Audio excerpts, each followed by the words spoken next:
¿qué vamos a ver hoy? Hoy vamos a ver la parte de diferenciabilidad y de extremos relativos, ¿de acuerdo? Que es la parte más importante que tiene que ver con las derivadas en varias variables, ¿de acuerdo? Entonces, el objetivo es llegar a resolver problemas de optimización en varias variables, ¿de acuerdo? Entonces vamos a estudiar aquí primero la diferenciabilidad, fiabilidad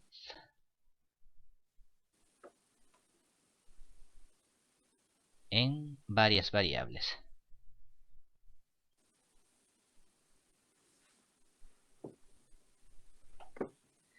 Y para ello, en general, nosotros vamos a trabajar con una función f que va a ir de Rn en R, ¿de acuerdo? En general puede ir de Rn en Rm, es decir, que a cada punto x1 hasta xn le asocia una función f de x1 hasta xn que es m componente, es decir, tengo una primera función f1, una función f2 y así en total tengo m funciones, ¿de acuerdo? En nuestro caso, lo más normal es que nosotros vayamos a trabajar con n igual a 2 o igual a 3 y que la m sea 1. Eso es lo más normal, aunque no tiene por qué. Podrían ponernos problemas en varias dimensiones. Pero lo más normal es que vayamos a trabajar en estos casos únicamente, ¿vale? Y entonces aquí nosotros vamos a introducir un concepto que es el concepto de matriz jacobiana. Que la matriz jacobiana lo que va a ser es el papel de la derivada en funciones de varias variables.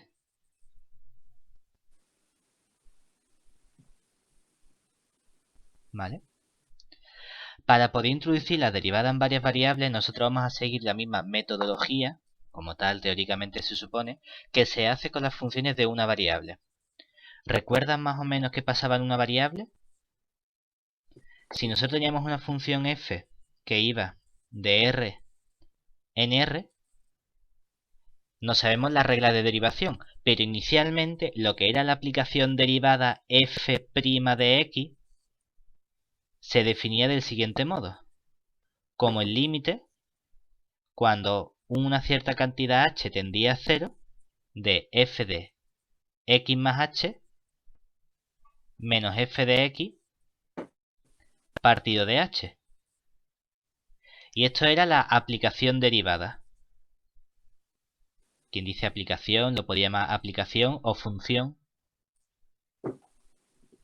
derivada. ¿Vale? Vale. Ahora nuestro objetivo es ver cómo podemos extrapolar esto a más variables. Porque claro, ya los elementos no van a ser una letra X, a lo mejor hay una letra X y una letra Y, y hay varios objetivos. Entonces, ¿cómo se hace este límite exactamente? La idea es la misma, y para ello se introduce el concepto de la derivada direccional. ¿Vale? Para ello lo que nosotros vamos a trabajar es con un vector v que tiene, digamos, n componentes, v sub 1, v sub 2, hasta v sub n, ¿vale? En el caso de dimensión 2, lo que tenemos es un vector v que tiene unas componentes v1 y v2, ¿vale? ¿Qué es la derivada direccional? Normalmente la notación que se utiliza es una d mayúscula de derivada. Aquí abajo ponemos el vector y aquí la f. Si estamos en el caso de más de dos variables, pondríamos x1, x2 hasta xn, ¿vale? Y la idea que es seguir el mismo razonamiento que hacíamos cuando trabajamos con funciones de una variable. A la componente x le sumamos un cierto elemento h, ¿verdad? Y luego le restamos la x y lo dividimos entre h. Pues vamos a hacer lo mismo, lo que pasa que a el elemento X, claro, como hay varias componentes, lo que hacemos es que a la componente X1 le sumamos la componente V sub 1 del vector, pero multiplicada por H. Y a la componente X sub 2 le sumamos la componente del vector V sub 2 multiplicada por H. Y eso vamos a hacer con todas las componentes. Le vamos a sumar un cierto factor que depende del vector. Le vamos a restar la función tal cual. F de x sub 1, x sub 2, hasta x sub n. Y todo eso... Ay, porra, me falta aquí... Espera que me falta poner el límite. X sub n va a ser el límite cuando h tiende a 0 de esta función menos la función tal cual y todo eso dividido entre h. ¿Vale? Esto es la derivada direccional. Y una vez que tenemos la derivada direccional podemos introducir las derivadas parciales.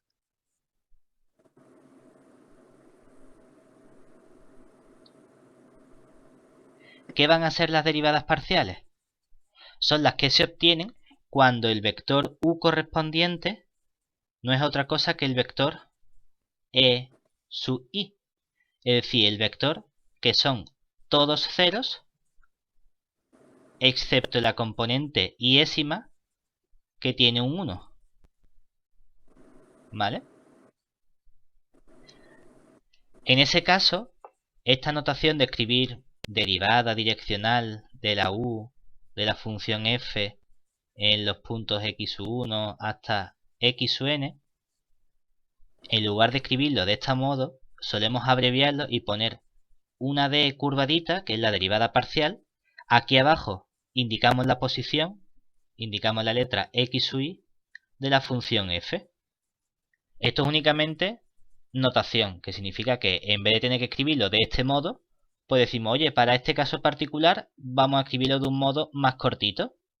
Claro, esto como tal, ¿qué sería? Sería el límite cuando h tiende a 0 de f en todos los puntos permanece igual, es decir, aquí tenemos x1, x2, excepto en el punto x sub i, que a la variable x sub i le vamos a sumar h por 1. El resto sigue siendo todo igual. Y le restamos la función en el punto x1 hasta x sub n. Y todo eso lo vamos a dividir entre h, ¿vale? Claro, esta es la definición, pero nosotros no solemos trabajar tampoco con este modo de derivar, ¿verdad? Es decir, cuando a nosotros nos dicen, sabemos la definición de derivada y sabemos que se nos dan f de x igual a x cuadrado, claro, para nosotros calcular f' de x, no vamos a calcularlo como el límite cuando h tiende a 0 de f de x más h menos f de x partido de h, ¿verdad? Claro que esto sería hacer el límite cuando la h tiende a 0 de x más h al cuadrado menos x cuadrado partido de h. Nos queda el límite cuando h tiende a 0. Si desarrollamos este binomio x al cuadrado menos x al cuadrado se me cancela.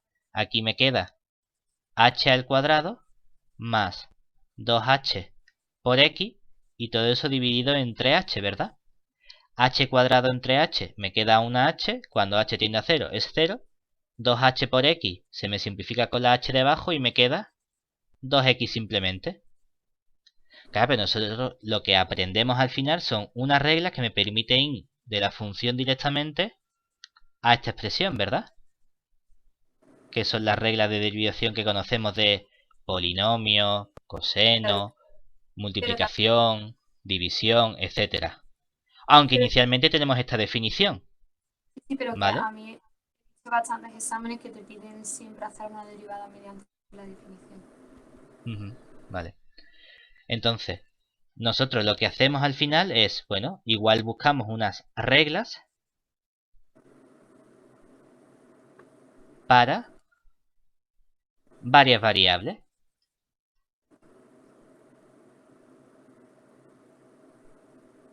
¿Y cuáles son esas reglas?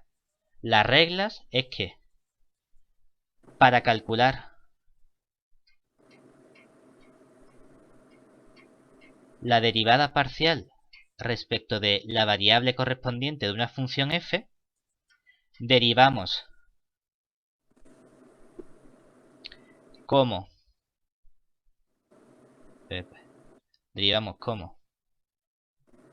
si f dependiese de x o y solo y el resto de variables son constantes.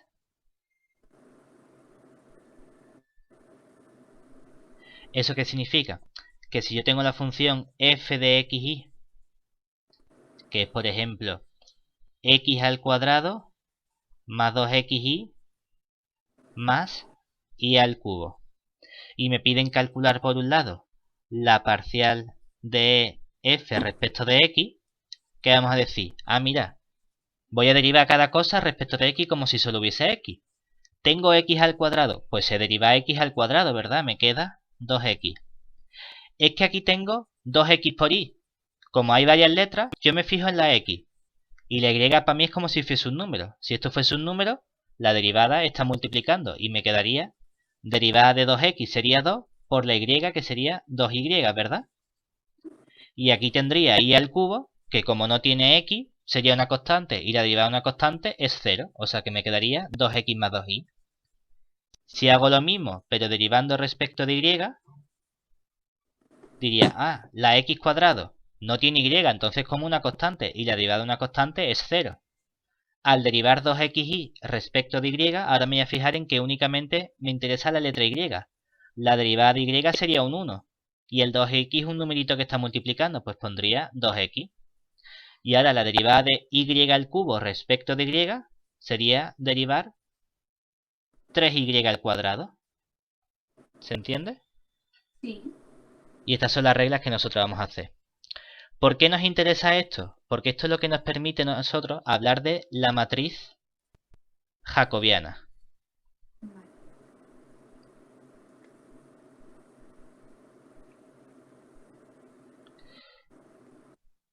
¿Qué es la matriz jacobiana? Supongamos que tenemos una función f que va de Rn en Rm. Es decir, que a cada punto, que es x1 hasta el xn, lo que nos devuelve es una función que tiene m componentes. ¿Vale? Entonces, la matriz jacobiana se representa como una D mayúscula de f en el punto x1, xn, y lo que vamos a hacer es calcular todas las derivadas parciales de cada una de las funciones.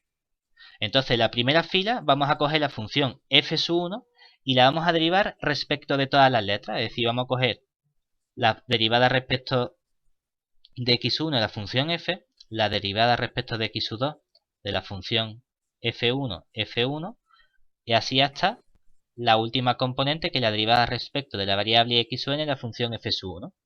En la segunda fila vamos a repetir el proceso, pero con la función f2.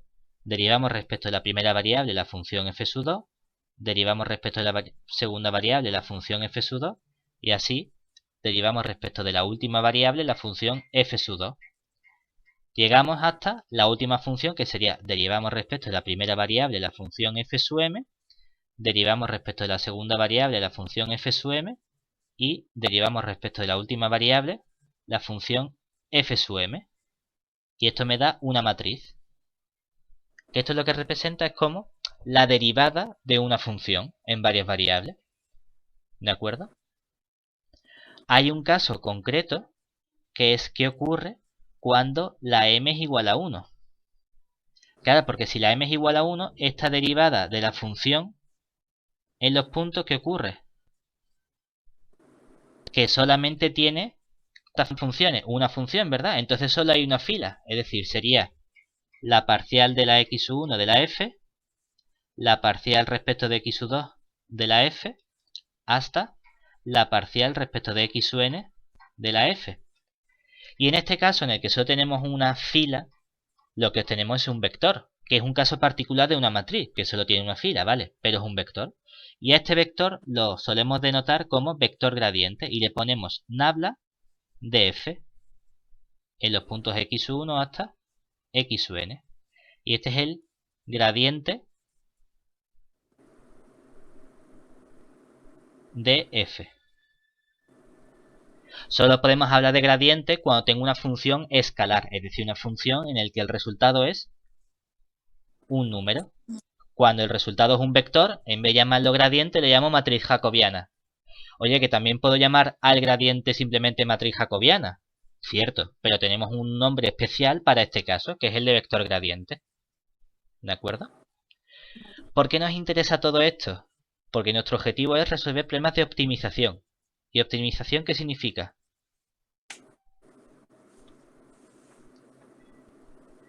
Significa que a mí me van a dar una función f que va a ir de Rn, y aquí es un caso importante para resolver problemas de optimización. Nosotros vamos a trabajar siempre con funciones que llegan a R. Es decir, que siempre vamos a tener que la m es igual a 1. ¿Vale? Y nuestro objetivo, ¿cuál es?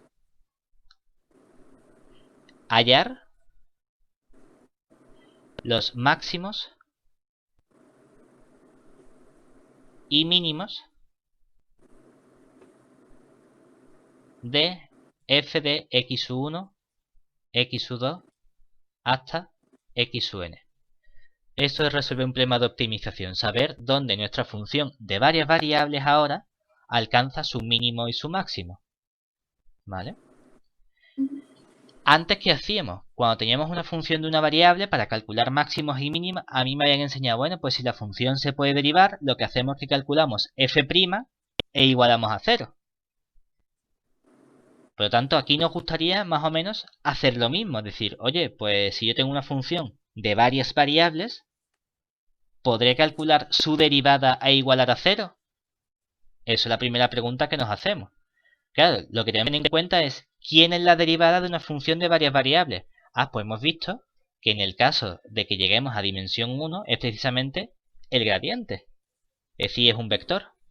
Es decir, entonces nos preguntamos, oye, ¿basta con imponer que el gradiente de f de x1, x2 hasta xn sea igual a 0? Y entonces tenemos que tener en cuenta que aquí a lo que llegamos es a un sistema de ecuaciones. Porque este 0 que ponemos aquí en realidad no es un numerito, es el vector 0. Aquí hay n componentes y queremos que cada componente sea 0. Es decir, esto es lo mismo que resolver la derivada de x1 de f igual a 0, derivada de x2 de f igual a 0, así hasta la derivada respecto de xn de f igual a 0. ¿Vale? Ah, pues, cuando nosotros encontremos un punto que cumple esta condición, ¿cómo lo vamos a llamar? Igual que en una dimensión, vamos a hablar de punto crítico. ¿Qué es un punto crítico de la función f? Es un punto en el que el gradiente de f vale 0. Y esos son los primeros candidatos a máximos y mínimos. Claro, el problema es que una vez que nosotros tenemos un punto crítico, que sabemos calcular dónde la derivada se anula, que la derivada para nosotros es el gradiente, queremos saber si ese punto es un máximo, un mínimo, o si es otra cosa, o si no sabemos lo que es. Y para eso va a jugar el papel una cosa que vamos a llamar la derivada segunda. Cuando nosotros estábamos en una variable, para ver si algo era un máximo o mínimo, calculamos la derivada segunda. Si salía positiva era un mínimo, si salía negativa en el punto era un máximo. Pero ahora con función de varias variables tenemos que saber quién juega el papel de la derivada segunda. Y el papel de la derivada segunda lo va a jugar la matriz hessiana.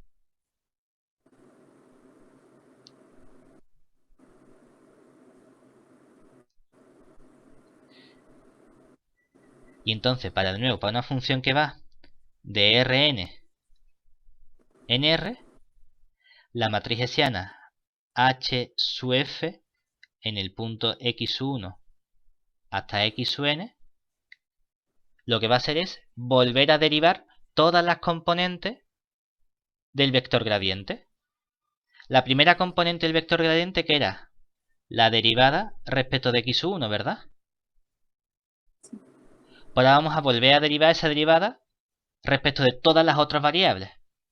Es decir, vamos a derivarla respecto de x1 y también vamos a coger la derivada 1 y la vamos a derivar respecto de x2 y vamos a coger la derivada respecto de 1 y la vamos a derivar respecto de la última componente. Y vamos a hacer eso con todas las componentes. Y también vamos a coger la segunda componente del vector gradiente, que era la derivada de x2, y la vamos a derivar respecto de x1. Y vamos a coger la componente x2 y la vamos a derivar respecto de x2. Y vamos a coger la componente x2 y la vamos a derivar respecto de x sub n. Y vamos a hacer eso hasta la última componente, que es la componente x sub n, la vamos a derivar respecto de la primera componente. Y la componente x sub n la vamos a derivar respecto de la primera componente, de la segunda componente. Y la componente x sub n la vamos a derivar respecto de la última componente, ¿vale? Y entonces esta matriz hessiana es la que juega el papel de la derivada segunda.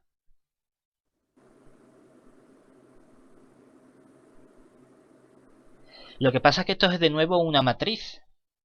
Entonces, cuando nosotros vamos a sustituir el punto, ¿qué significa que la derivada segunda sea positiva? Que la matriz sea positiva, porque una matriz positiva si todos los elementos son positivos. Y eso a lo mejor no se va a cumplir. Entonces, la analogía para que una matriz sea positiva va a ser el concepto de definida positiva. ¿De acuerdo? Tenemos definición de una matriz en general, que significa que una matriz M sea definida positiva. Y claro, la definición formal es que cuando nosotros cogemos la matriz A y lo multiplicamos con cualquier vector a izquierda y a derecha, esto siempre me sale mayor o igual que 0. Pero claro, esta definición no me gusta, porque yo no quiero tener que estar multiplicando con cualquier vector. Entonces lo que buscamos nosotros es una caracterización.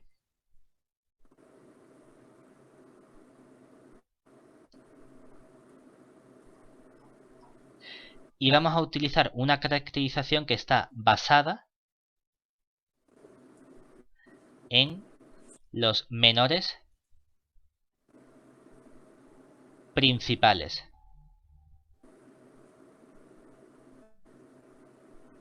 que solemos llamar delta sub i.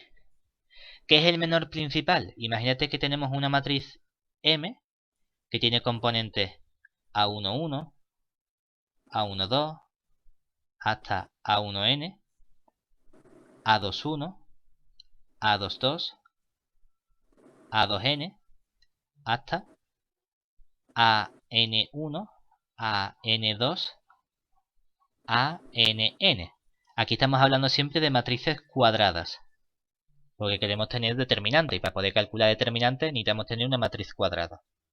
Entonces, el menor delta sub 1 es fijarme la diagonal y coger el primer elemento, es decir, calcular el determinante de A11. Claro que el determinante de A11 es simplemente A11, ahí no hay mucho que hacer. ¿Quién es el menor delta 2? Seguir añadiendo la siguiente fila a la siguiente columna, es decir, coger esta matriz y calcular el determinante de la matriz A11, A12, A21, A22, ¿vale? Y así llegamos hasta el determinante o el menor delta n, que el menor delta n es coger toda la matriz entera, ¿verdad? Claro que esto ya me sale el determinante de la matriz M completa. ¿De acuerdo? Y entonces vamos a tener un montón de determinantes. Decimos un montón, pero en realidad como nuestras matrices van a ser matrices 2×2 o 3×3, vamos a tener o 2 determinantes o 3 determinantes. Es decir, tampoco va a ser tan grave. ¿De acuerdo?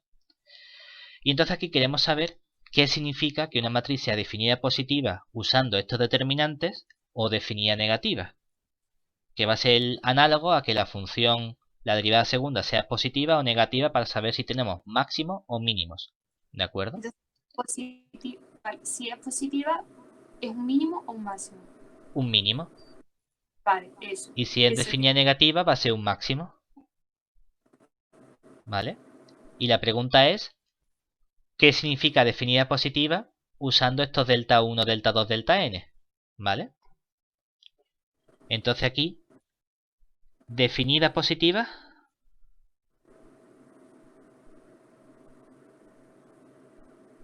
es que, ¿sabes qué te digo? Que yo tenía entendido...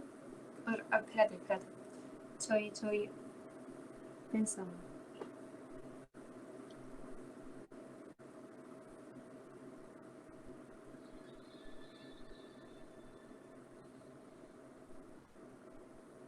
Vale, yo tenía entendido lo siguiente. Te enseño lo que tenía apuntado de la última vez que hemos hecho. Que ahora te fijaba en los mínimos. Si los tres, en plan, las tres Ds, sí, tipo el determinante 1, determinante 2, determinante 3, los tres eran positivos, entonces era un mínimo. Si los tres negativos... exactamente. Vale. Y luego iban a alternar, es decir, definida positiva significaba que delta 1 es positivo, que delta 2 es positivo y que todos son positivos. Vale, si van Y en ese alternando... caso hay un mínimo. Sí, eso tengo apuntado. ¿Qué ocurre para que sea definida negativa? Pues entonces tiene que ser uno negativo, otro positivo, otro negativo. Exactamente, otro positivo. claro, que uno diría, oye, pues si definida positiva es todo positivo, pues definida negativa molaría que fuesen todos negativos. Pues no. No, eso Definida negativa es el primero negativo, el segundo positivo, el tercero negativo, y así van alternando, ¿se entiende? Y entonces hay un máximo. Pero aquí hay otra cosa, que es indefinida.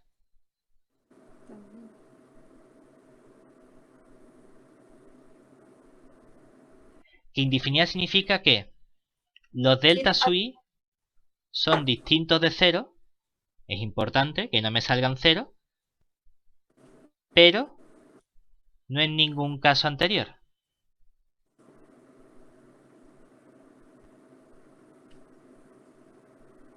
Es decir, imagínate que me sale positivo, positivo, negativo, positivo, positivo. Ah, pues entonces no es definida positiva porque hay uno que falla. Pero tampoco es definida negativa porque no van alternando. Pues si no ninguna de estas dos cosas y ninguno de los determinantes me sale cero, entonces decimos que es indefinida. E indefinida se corresponde con un punto de silla, que es un elemento nuevo que no teníamos antes.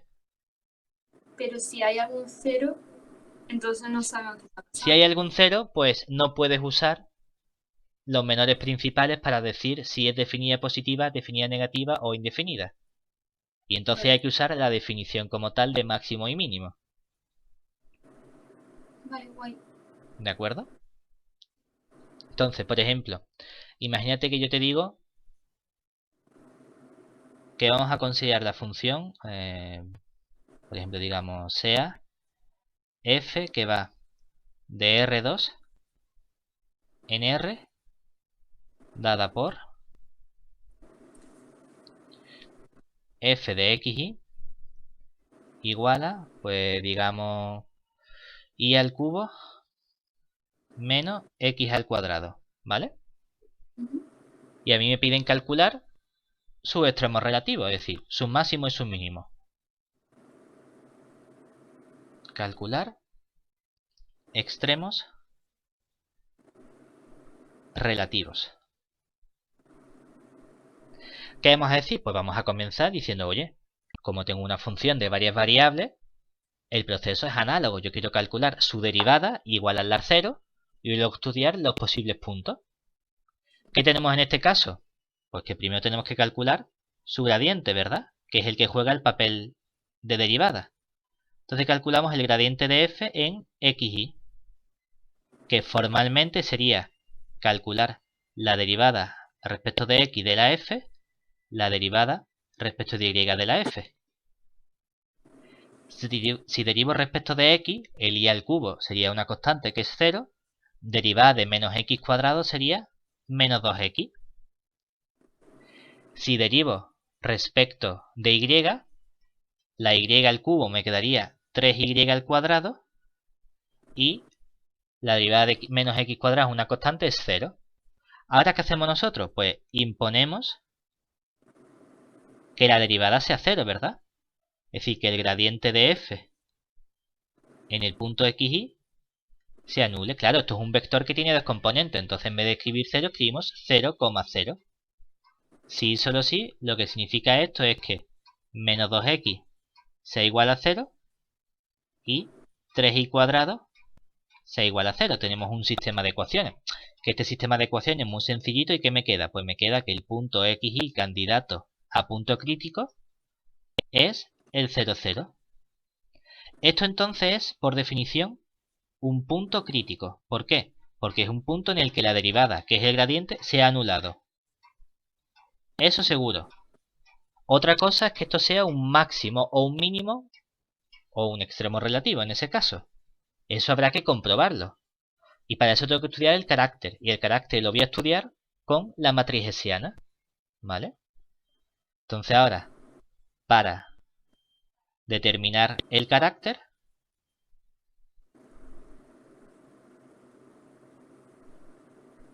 pues vamos a calcular la matriz hessiana.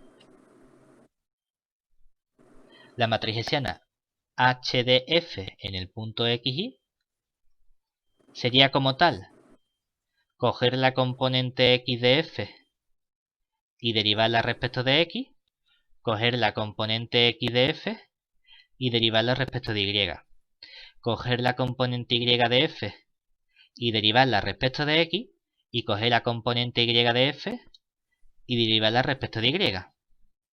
Hay un teorema que se llama el teorema de Schwarz que me dice que si la función es suficientemente derivable, estas dos cosas son iguales, es decir, las derivadas cruzadas coinciden. Por lo tanto, da igual en qué orden las escriba. ¿De acuerdo? Entonces, en nuestro caso, siempre vamos a trabajar con funciones que están bien, que se pueden derivar sin ningún problema, entonces siempre van a ser iguales. Teníamos que la primera componente, ¿quién era? Menos 2x y la segunda componente era 3y cuadrado. Si derivamos la primera componente respecto de x, ¿qué me queda? Menos 2. Si menos 2x lo derivo respecto de y, como solo depende de x, me sale 0. La segunda componente era 3y cuadrado. Si 3y cuadrado lo derivo respecto de y, ¿qué me queda? Menos 6y. Y si lo derivo respecto de x, me queda 0, ¿verdad? Por lo tanto, tengo que esta es la matriz hessiana. ¿Qué tengo que hacer ahora? Sustituir, ¿verdad? Sustituimos el punto P, que es el punto 0, 0. ¿Y qué me queda? Pues la matriz hessiana en el punto 0, 0 vale menos 2, 0, 0, 0, ¿verdad? Y fíjate que entonces, si nosotros queremos estudiar los menores principales, me queda que el menor principal delta sub 1, ¿cuánto vale? Menos 2, que es negativo. Pero el menor principal delta sub 2, ¿cuánto vale? Esto es el determinante de la matriz hessiana entera, ¿verdad? Y este determinante vale 0. ¿Eso qué significa? Que entonces, como un determinante me ha salido 0, no podemos determinar el carácter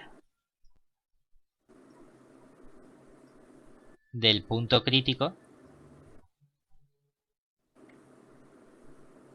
P de 0, 0. ¿De acuerdo? Así que en este caso no vamos a ser capaces de decir si es un máximo, un mínimo, un punto de silla u otra cosa, usando los determinantes. ¿De acuerdo? ¿Se entiende? Sí, sí, sí. Ahora, la cosa se va a complicar un poco, porque en lugar de considerar una función arbitraria, vamos a añadirle condiciones. ¿De acuerdo? Y entonces ahora vamos a tener optimización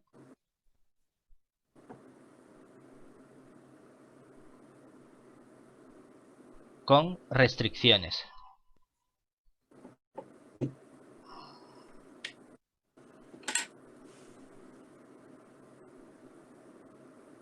Y aquí es donde va a entrar la herramienta que son los multiplicadores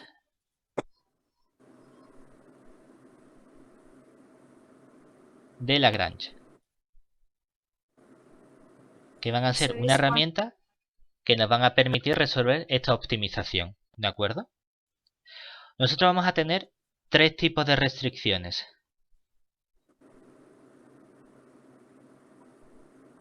Que van a ser restricciones de tipo menor, restricciones de tipo igual y restricciones de tipo menor o igual. Que estas se van a separar en las de menor más la del igual. Es decir, vamos a tener que hacer los dos procesos anteriores. ¿Se entiende? una pregunta. Dime. Cuando sale punto de silla, es punto de silla, ¿no? No hay que utilizar el multiplicador Es de punto de Lagrange. silla. Si me sale que hay un punto de silla, me da igual cómo haya fallado los jacobianos, los determinantes y demás, es un punto de silla. No hay una subclasificación dentro de los puntos de silla. Es decir, si falla esto, entonces no. Punto de silla y se acabó. ¿Vale? Entonces, ahora vamos a trabajar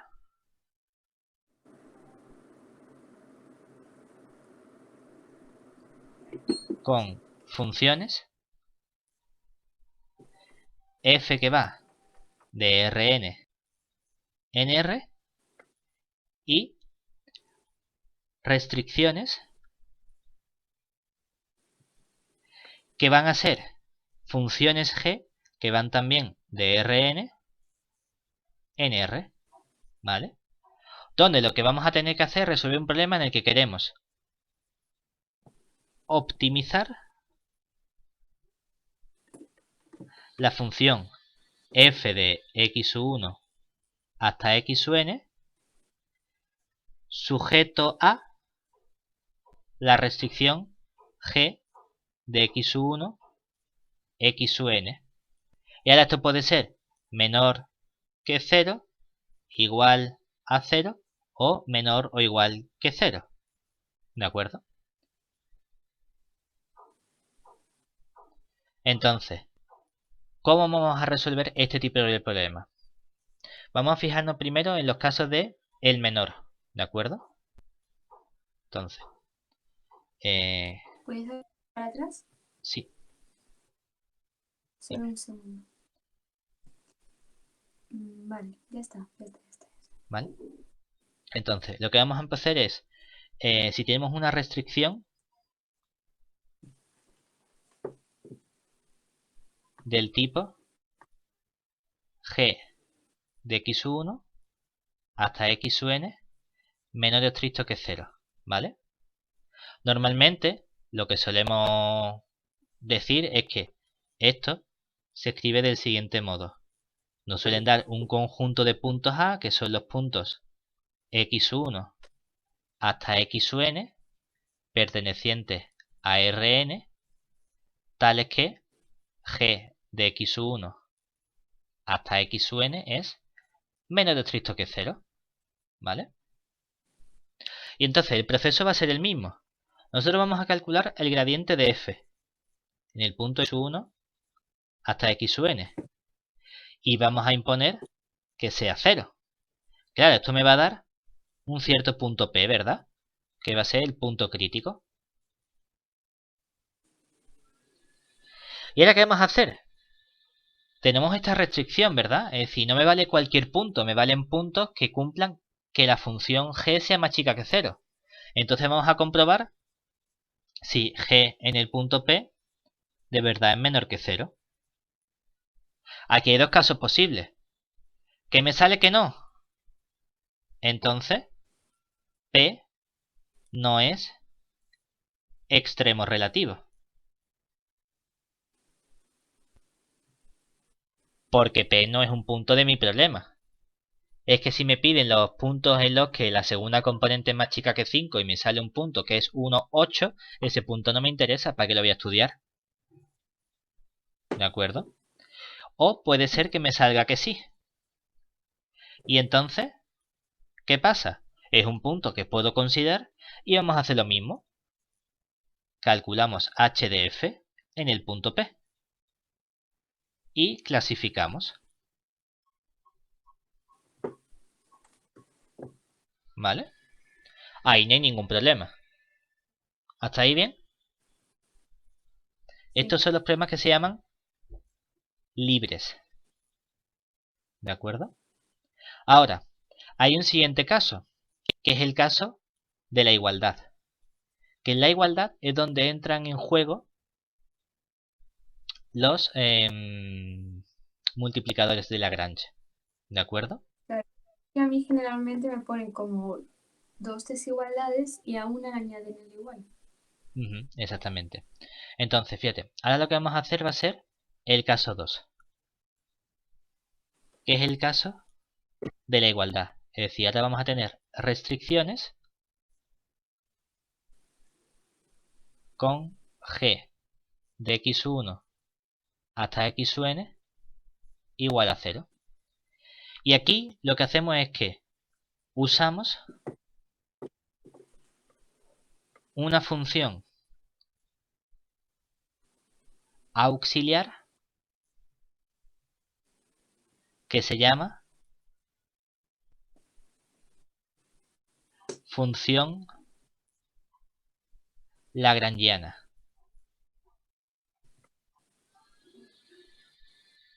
¿De acuerdo? Y entonces lo que vamos a hacer va a ser modificar ligeramente nuestra función. Antes teníamos una función f que dependía de x1, de x2 hasta xn, ¿verdad? Pero de algún modo quiero usar que la g tiene que ser igual a 0 en ese punto. Entonces, creo una función que va a depender de las variables x1, x2 hasta xn, pero voy a añadir aquí lambda por la función g de x1, x2 hasta xn. Y entonces mi nueva función L, aparte de depender de todas las variables x1, x2, xn, también depende de este lambda que yo estoy añadiendo. Es decir, lambda se convierte en una nueva variable.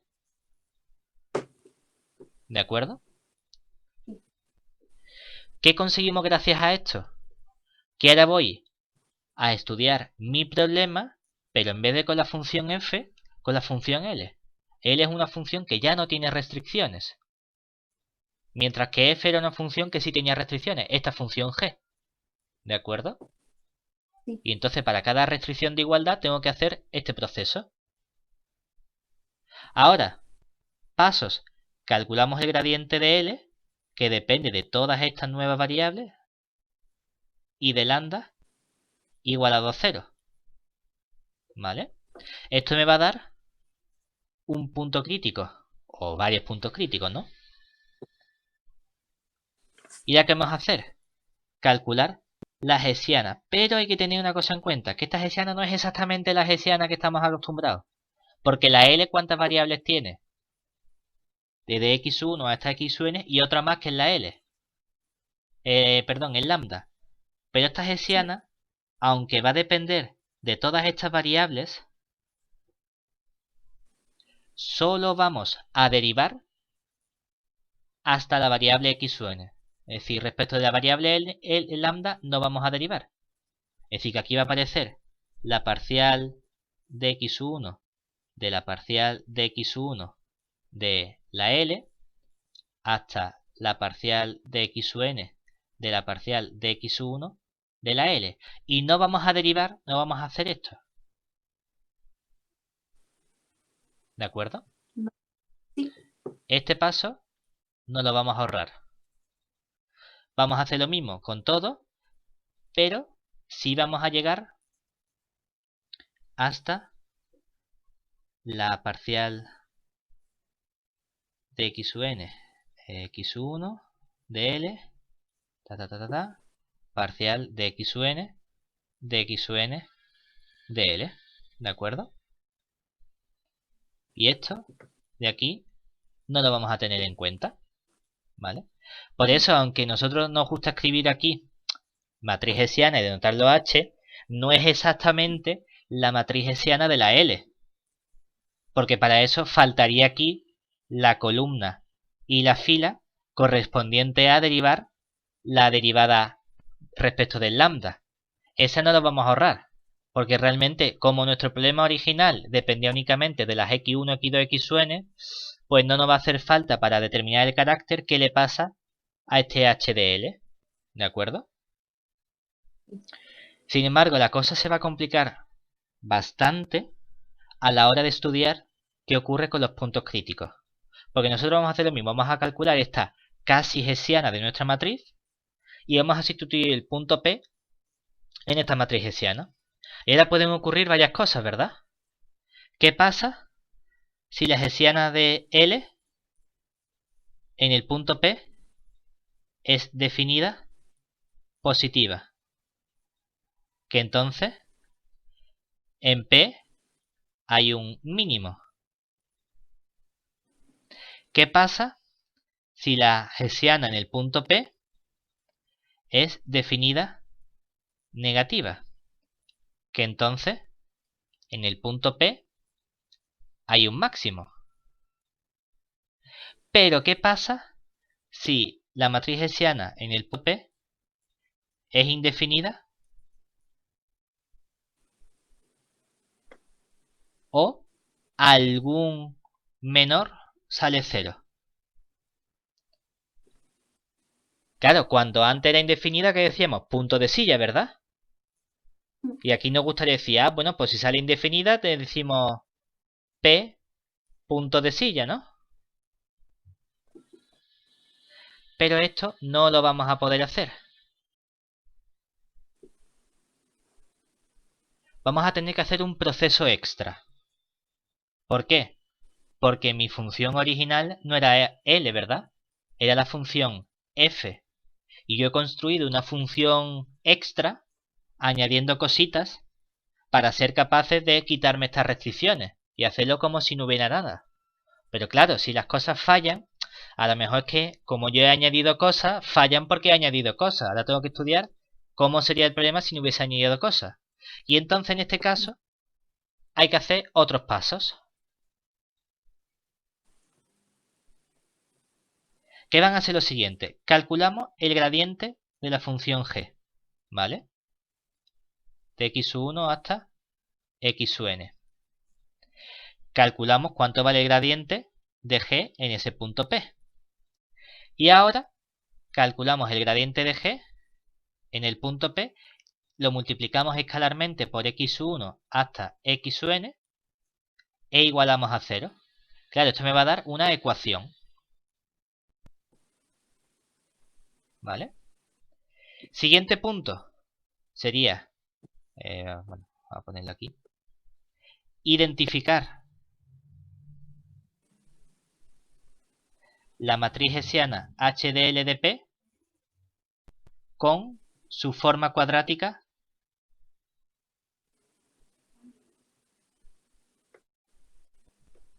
que sería Q sub L de P, ¿vale? Ahora, restringir la forma cuadrática Q sub L de P a la ecuación gradiente de G en P por x sub 1 hasta x sub n igualado a 0. Que esto lo vamos a llamar forma cuadrática Q tilde. ¿Vale? Y ahora, identificar esta nueva forma cuadrática con su matriz correspondiente. ¿Vale? Que es una matriz que vamos a llamar, me da igual, H tilde L de P. ¿Vale? Y entonces, ahora vemos qué le pasa a esta matriz de aquí.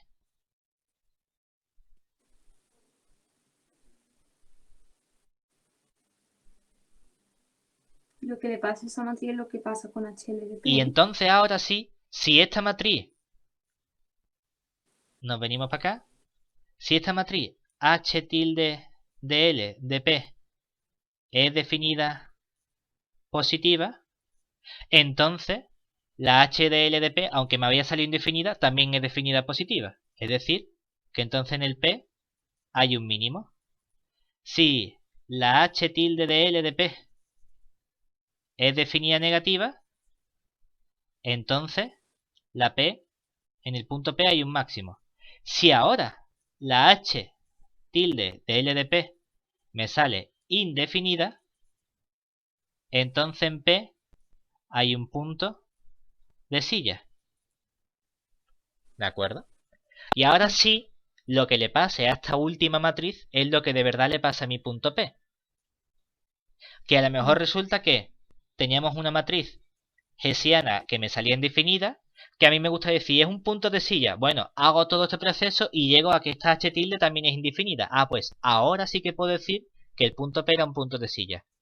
Pero no puedo decirle inmediatamente de este hecho. ¿De acuerdo? ¿Se entiende esto? Sí.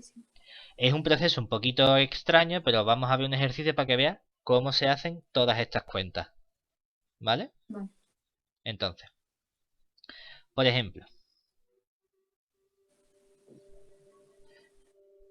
vamos a considerar una función que es la función f de x, y, que va a ser x cuadrado más y cuadrado más x más y. ¿Vale? Restringida. Una pregunta. Dime. ¿Esto es del 2 o del tema 3? Esto es del tema... Espérate que te lo miro. Yo creo que es del tema de derivación. Pero voy a mirarte exactamente... A ver, del programa que salía.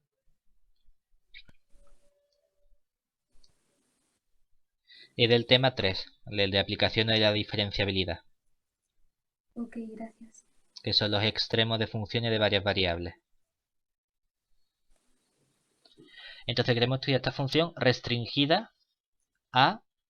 pues vamos a poner, por ejemplo, x cuadrado más y cuadrado menor o igual que 4. ¿Vale? Entonces decimos, oye, ¿quién es la función g? Para nosotros,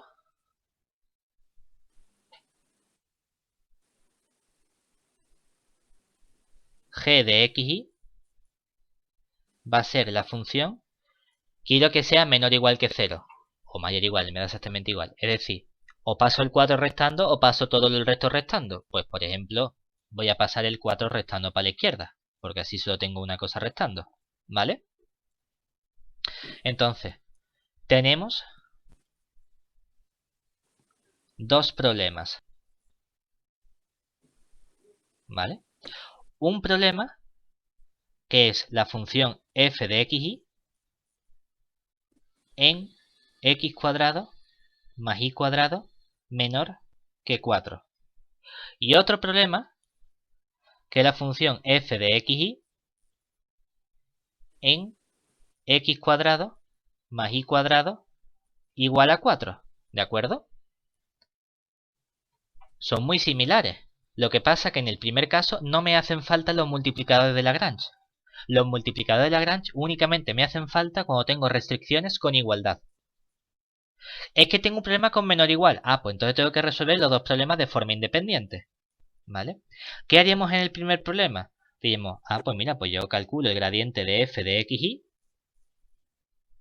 que me sale la función f, la de arriba, no la de abajo, me sale 2x más 1 2i más 1, ¿verdad? Ahora imponemos que el gradiente de f de xy sea igual al 0, 0. Y de aquí obtenemos un punto P, que es el punto crítico, que 2x más 1 igual a 0 significa que la x vale menos un medio. 2y más 1 igual a 0 significa que la y vale menos un medio, ¿verdad? Comprobamos.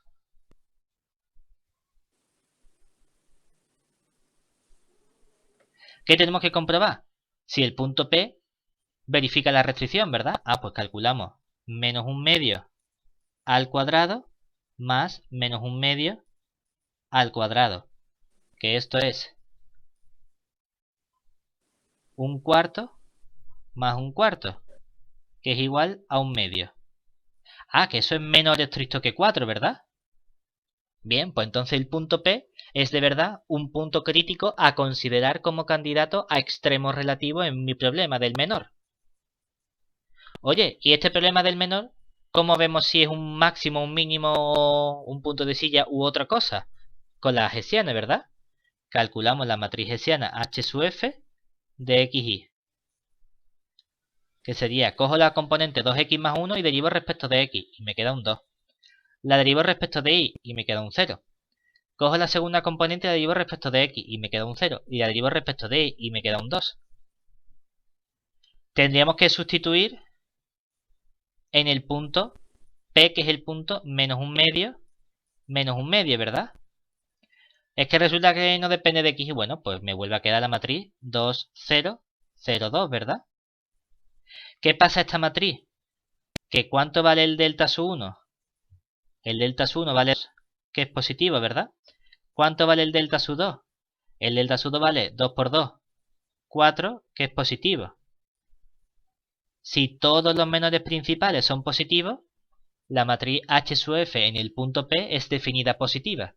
Y entonces el punto P, que es el punto menos un medio, es un mínimo. Perfecto, ya hemos resuelto este problema. Ahora tenemos que estudiar qué ocurre para el problema con la restricción de igualdad. Y aquí hay que modificar las cosas ligeramente, no es tan sencillo como esto. De aquí ya tengo seguro una solución, que es esto. De momento, mi problema tiene un mínimo en este punto. Ahora hay que ver si hay más puntos, más mínimos o más máximos, ¿de acuerdo? ¿Cómo lo hacemos?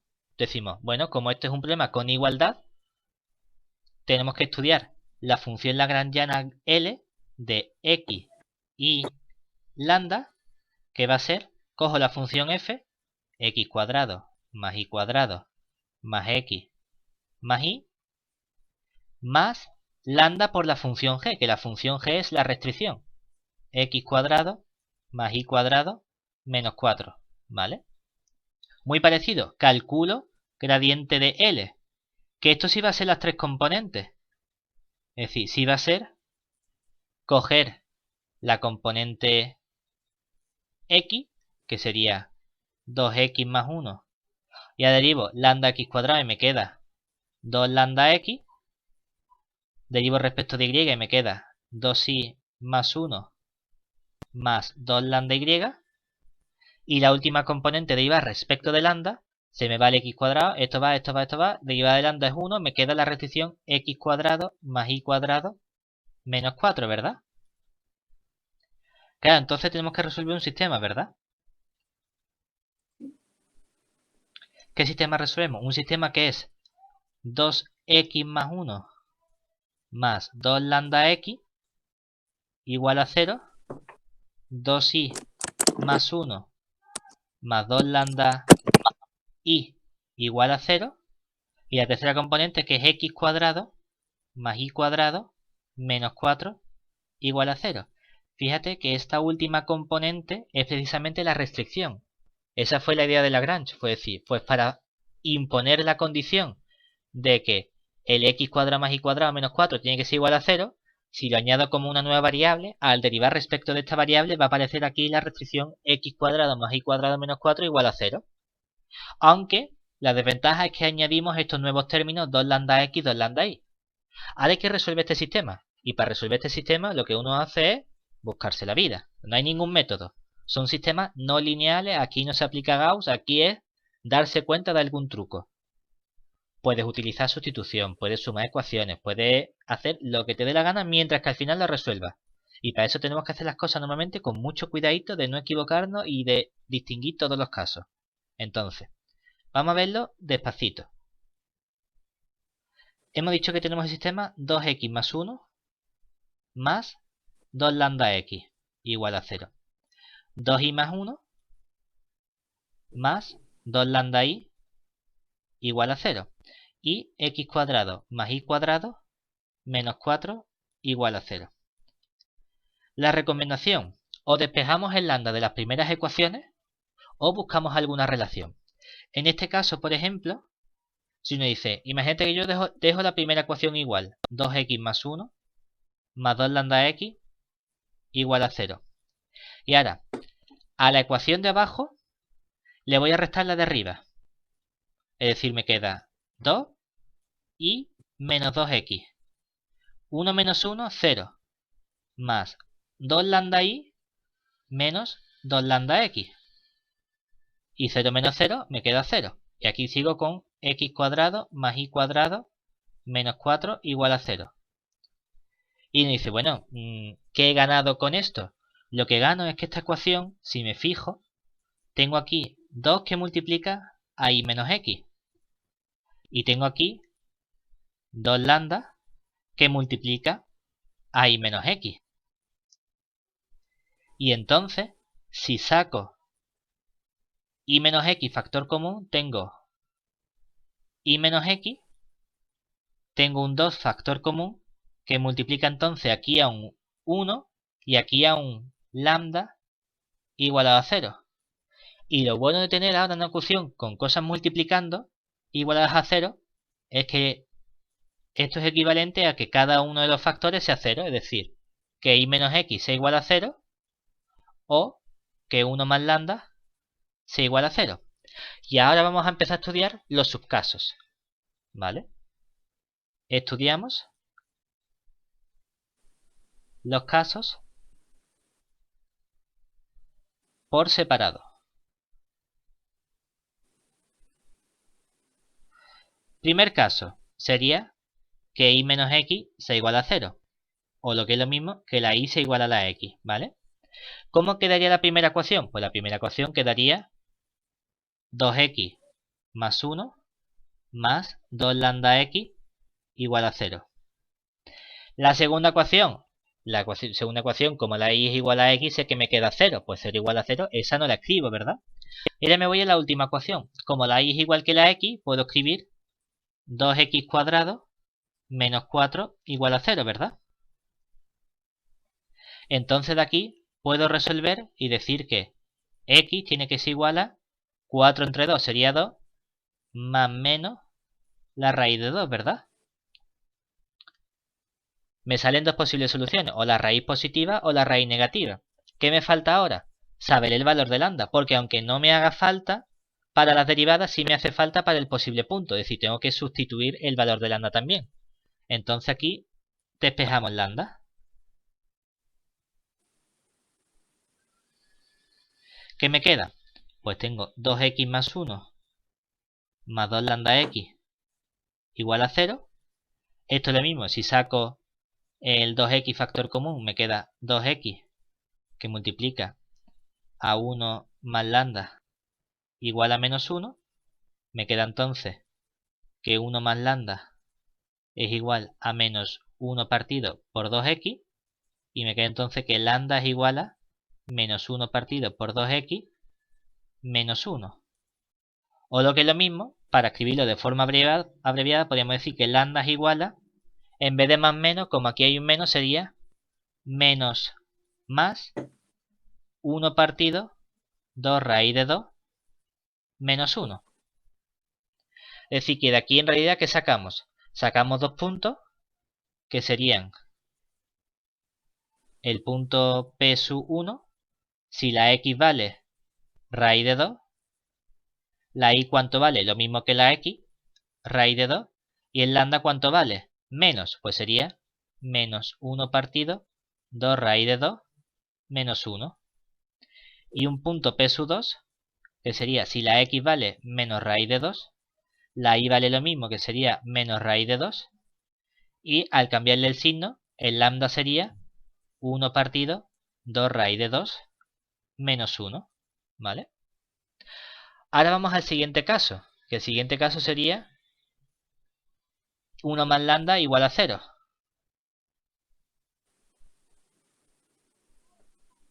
Vamos a poner aquí para intentar a ver si caben los dos casos juntos. Tenemos entonces caso 2. 1 más lambda igual a 0, es decir, el lambda vale menos 1. Sustituimos en la primera ecuación. ¿Qué me queda en la primera ecuación? 2x más 1 menos 2x igual a 0, ¿verdad? Es decir, 1 igual a 0. Y la última ecuación sería x cuadrado más y cuadrado menos 4 igual a 0, ¿no? Oye, pero esta ecuación tiene solución, 1 igual a 0, no, ¿verdad? Entonces, de este caso, no obtenemos ningún punto crítico.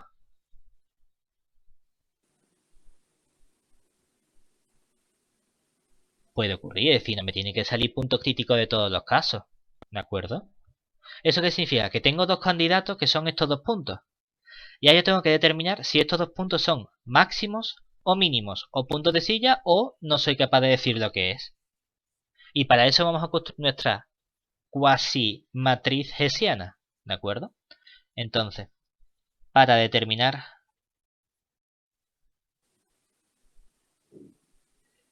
el carácter de P sub 1 y P sub 2, calculamos esta matriz H sub L, que depende de X, de Y y de lambda, ¿vale? ¿Que quién va a ser? Va a ser derivar la componente 1 del gradiente respecto de X, la componente 2 respecto de X, respecto de Y y respecto de Y. Si derivo la primera respecto de X me sale 2, 0, 2 lambda, ¿verdad? Es decir, me sale 2 más 2 lambda. Si derivo la primera respecto de Y, como no tiene Y, me sale 0. Entonces aquí también me sale 0. Y si derivo la segunda componente respecto de Y, me queda 2 más 2 lambda también, ¿verdad? Sí. Entonces, fíjate. ¿Por qué ponemos aquí X y lambda? Porque la función puede depender de la letra X, de la letra Y y de la letra lambda también. No puedo quitarme este lambda. Pero ¿por qué no hemos derivado la última componente respecto de X y lambda? Porque como ya la última componente no tiene lambda, me va a dar exactamente igual. ¿De acuerdo? Entonces no me afecta y no la tengo en cuenta. ¿De acuerdo? Ahora, ¿qué hacemos? Sustituimos.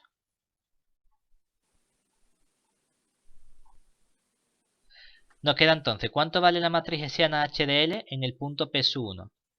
Claro que el punto ese P sub 1 era HL de P sub 1, que era raíz de 2 y menos 1 partido 2 raíz de 2 menos 1. ¿Vale? Pues esto me va a quedar la X y la Y ni pincha ni corta, ¿verdad? Pues me queda 2. 2 por lambda, ¿qué sería? Sería menos 2 por esto de aquí sería 1 partido raíz de 2, ¿verdad? Y 2 por menos 1 pues sería menos 2. Aquí 0 y aquí me queda lo mismo. 2 menos 1 partido raíz de 2, ¿verdad? Menos 2. Es decir, que esta matriz, ¿qué matriz es? Es la matriz. 2 con el 2 se me va y me queda menos 1 partido raíz de 2. 0, 0, menos 1 partido raíz de 2, ¿verdad? Y vemos que esta matriz, el delta sub 1, ¿cuánto vale? Menos 1 partido raíz de 2, que es negativo, ¿verdad? ¿Y el delta sub 2 cuánto vale? Menos por menos más, pues me queda 1 medio Lo podemos calcular, podemos decir si es positivo o negativo, que es positivo, ¿verdad? Entonces, ¿eso qué significa? Que la matriz hessiana en el punto P1 es definida negativa. Y como es definida negativa, entonces en el punto P1 hay un máximo. Pero claro, P1 era un punto que tenía 3 componentes, ¿verdad? Pues si el punto de 3 componentes tiene un máximo, esto sería un máximo de L, pues entonces el punto, quedándome únicamente con las dos primeras componentes, que sería raíz de 2, es un máximo de F, ¿de acuerdo? Ahora vamos a hacer lo mismo, pero con el punto P2. Análogamente, cogemos H de L en el punto P2, que esto sería H de L en el punto menos raíz de 2, menos raíz de 2, y aquí me queda 1 partido 2 raíz de 2 menos 1. Multiplico y ahora me va a quedar 2 más 1 partido raíz de 2 menos 2, 0, 0, 2 más 1 partido raíz de 2 menos 2. Es decir, me queda la matriz 1 partido raíz de 2, 0, 0, 1 partido raíz de 2. En este caso lo que tenemos es que el delta sub 1 vale 1 partido raíz de 2, que es positivo. Y el delta sub 2 es un medio, que es positivo. Eso significa que mi matriz hessiana H sub L en el punto P sub 2 es definida positiva. Lo cual significa que esta función auxiliar que yo me he inventado, el punto P sub 1, P sub 2, que es el punto menos raíz de 2, menos raíz de 2, 1 partido 2 raíz de 2 menos 1, es un mínimo de la función L. Pero claro, entonces el punto menos raíz de 2 menos raíz de 2, las componentes x y que a mí me interesan porque el lambda es una componente que yo he añadido para ser capaz de estudiar este problema, es también un mínimo, pero no de la función L, sino de la función f, que únicamente tenía la x y la y, ¿vale? ¿Qué hemos obtenido así? Hemos tenido 3 puntos máximos o mínimos, ¿verdad? Uno que es el P1 y el P2, que provienen del problema con la igualdad, y otro punto que era el punto P, que era el menos un medio, que viene del problema con la desigualdad. ¿De acuerdo? Y esto es lo que tenemos que hacer siempre que me pidan estudiar estos extremos relativos. ¿Complicado esto? Largo, pero bueno. O sea, hay una cosa diferente entre que algo sea tedioso, sea largo, o que sea complicado. La pregunta es si es complicado. Yo no lo veo complicado, lo complicado es que me acuerdo de todos los pasos. Claro. El problema puede venir cuando me quede una función en la cual pues me salga que con la restricción de la igualdad el ejercicio no es definido positivo o definido negativo, porque esto ha sido muy sencillo porque nosotros directamente aquí hemos obtenido que esta función o que esta matriz hessiana era definida positiva o definida negativa. Y entonces nosotros directamente decíamos, pues entonces, como ya me sale definida positiva, puedo decir que eso es simplemente un mínimo. Como antes me ha salido que era definida negativa, puedo decir directamente que es un máximo. El problema es, ¿y qué pasa si me sale indefinida? ¿Qué hacemos nosotros ahí en ese caso? ¿Cómo se resuelve ese tipo de problema? Tenemos que hacerlo del gradiente, ¿verdad? Y entonces vamos a ver si encontramos un problema que tenga esa peculiaridad, ¿vale? A ver si este sale. Ejemplo. Del tema 3, ¿hay algo más que nos quede por ver? No, esto En es lo más, plan, esto es lo más complicado que te pueden... Bueno, esto es lo que te van a preguntar. claro, o sea, en este tema también está Taylor y está Role, Sí, pero el resto muy bien. O sea, Taylor y McLaurin, mis hijos, llegados a este punto. sí, sí, eso también lo podemos ver si quieres, que eso es una formulita y se acabó. No, no, en plan, que no hace falta lo que te estoy diciendo. Ah, vale, vale. Lo Vale, importante es simplemente este tipo de problemas como tal. Es decir, vale. ver Y si mañana, ¿qué vamos a ver para prepararme la mañana? la parte de integrales, La parte integral es a qué te refiero, porque hay tres temas a la más. parte de integrales dobles, triples, flujos, circulación, teorema de Stokes, teorema de... Vale, que lo teoremas también, ¿no? ¿Tú crees que mañana acabamos con todo el temario? Hombre, todo el temario, yo creo que sí, que mañana se puede... La parte de integrales, hombre, es un poquito más larga porque hay que hacer más cuentas, pero yo creo que pueden salir más o menos bien. Vale. A ver. ¿Y la semana que viene hacemos las otras matemáticas? ¿La? Las otras matemáticas. Exactamente, y luego seguimos con la otra matemática. Vale, genial, genial. Pues sí, perdón. Ese es el objetivo, o sea, eso es lo que estaría bien que saliese así todo fácil. Si todo eso sale, Vale. pues fantástico, y entonces De todas pues se maneras, pueden hacer. ¿Eh? podemos dar la semana que viene podemos dar todas las clases que necesite. En plan, Sí, que es sí, que es antes no puedo dar ninguna. Soy ausente. sí, sí, no hay ningún problema, podemos dar la clase que te haga falta la semana que viene. Vale, vale, igual, perdona, sí. Bien, bien. A ver si te encuentro aquí un problema que sea de estas cosas complicaditas. Estoy buscando aquí en lo de mi alumno del año pasado, que yo creo que ahí había algo así también que salía raro. Pero, a ver... No, que todo esto es de lo fácil. Bueno, pues vamos a coger... Voy a coger una al azar y esperemos que de verdad salga esto. Ajá. A ver... Aquí. A ver, por ejemplo... Vamos a coger uno de tres variables. Sea f de x y z igual a la función que va a ser x cuadrado menos iz. Y la restricción va a ser en x cuadrado más y cuadrado más z cuadrado. Y aquí vamos a poner un igual a 1. ¿Vale? ¿Eso qué significa? Que esto no es un problema mixto. No es un problema de menor igual. Es únicamente un problema de igualdad. Y como es un problema de igualdad, directamente estudiamos multiplicadores de Lagrange.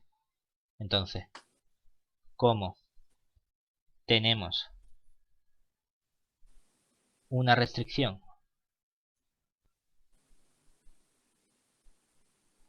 con igualdad, llamamos, por ejemplo, g de x y z va a ser, bueno, yo quiero tener la igualdad a 0, o paso el 1 restando, paso todo restando, pues ya pasa simplemente el 1 restando, es decir, voy a tener x cuadrado más y cuadrado más z cuadrado menos 1 y calculamos la función lagrangiana.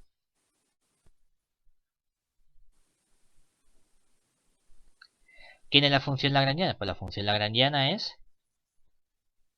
L de x y z lambda igual a x cuadrado menos iz más lambda que multiplica a x cuadrado más y cuadrado más z cuadrado menos 1. ¿Vale? Calculamos entonces el gradiente de L en x y z lambda. ¿Que quién va a ser? Derivamos respecto de x y me queda 2x más 2 lambda x. Derivamos respecto de y y me queda menos z más 2 lambda y.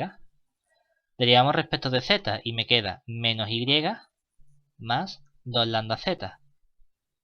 Y por último, derivo respecto de lambda y me queda x cuadrado más y cuadrado más z cuadrado menos 1. Entonces, resolvemos un sistema de ecuaciones que va a ser el sistema 2x más 2 lambda x igual a 0, menos z más 2 lambda y igual a 0, menos y más 2 lambda z igual a 0, y x cuadrado más y cuadrado más z cuadrado menos 1 igual a 0. Que bueno, que dentro de ser un sistema de 4 ecuaciones con 4 incógnitas, cuantas más variables tengamos, más se nos puede complicar la cosa. Es realmente sencillo porque la primera igualdad, si saco factor común 2x, esto multiplica a 1 más lambda. Y eso significa que el modo de que esto sea 0 es que o bien la x valga 0, o bien lambda sea igual a menos 1. Entonces aquí tenemos dos posibles casos, caso 1 y caso 2. Entonces vamos a estudiar cada caso por separado. Entonces, aquí estudiamos cada caso por separado. ¿Qué nos queda a nosotros entonces? Pues nos va a quedar, por un lado, caso 1 que era si la x valía 0, ¿verdad? Me fijo en la primera ecuación. Como la x vale 0, la primera ecuación es 0 igual a 0. No tengo que volver a escribirla. Me voy a la segunda ecuación. La segunda ecuación sería menos z más 2 lambda i. Menos z más 2 lambda i igual a 0. La tercera ecuación sería menos i más 2 lambda z igual a 0. Y la última ecuación, como la x vale 0, es simplemente i cuadrado más z cuadrado menos 1 igual a 0. Esto sigue siendo un problema de 3 ecuaciones con 3 incógnitas. Bueno, pues aquí se nos ocurre fijarnos en las dos primeras ecuaciones y son muy simétricas. Entonces, si sumamos las dos ecuaciones, ¿qué me queda? Dejo, por ejemplo, la primera igual, menos z más 2 lambda y igual a 0. Y ahora sumo a la segunda a la primera. Claro, me va a quedar menos z menos y más 2 lambda z más 2 lambda y igual a 0. Que esto significa que si saco un menos, me queda menos z más y. Y si aquí saco un 2 lambda factor común, me queda z más y, todo eso igualado a 0. O lo que es lo mismo, sacando ahora el z más y factor común, me queda z más y que multiplica al menos 1 más 2 lambda igualado a 0. Y la última ecuación sigue siendo y cuadrado más z cuadrado menos 1 igual a 0. Ojo, aquí vuelvo a tener dos casos posibles. Un caso que sería z más i igual a 0, que lo vamos a llamar caso i1, y un caso que es menos 1 más 2 lambda igual a 0, que es el subcaso i2. Es decir, dentro de un caso podemos tener más subcasos. Todo esto se puede ir expandiendo en forma de árbol. Cuanto más ecuaciones tengamos, más casos posibles podemos tener que estudiar.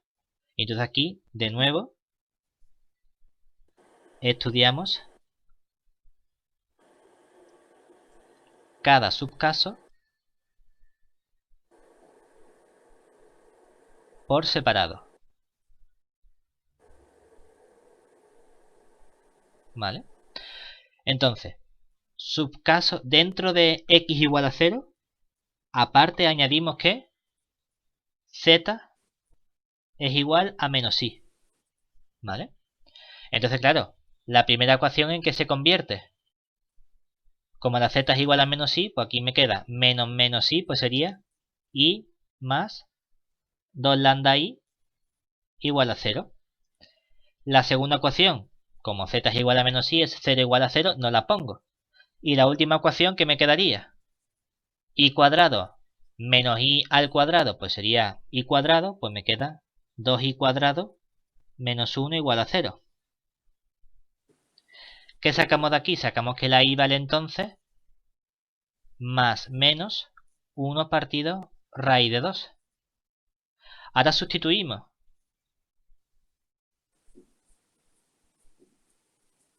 Porque me falta hallar el valor de lambda. Y para eso me fijo en que i más 2 lambda i igual a 0 es lo mismo que decir i que multiplica a 1 más 2 lambda es igual a 0, ¿verdad?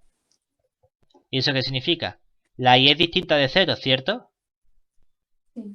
Porque vale más menos raíz 1 partido raíz de 2. Por lo tanto, tiene que ser lambda igual a ¿cuánto? 1 más 2 lambda igual a 0 significa lambda igual a menos 1/2. ¿Vale?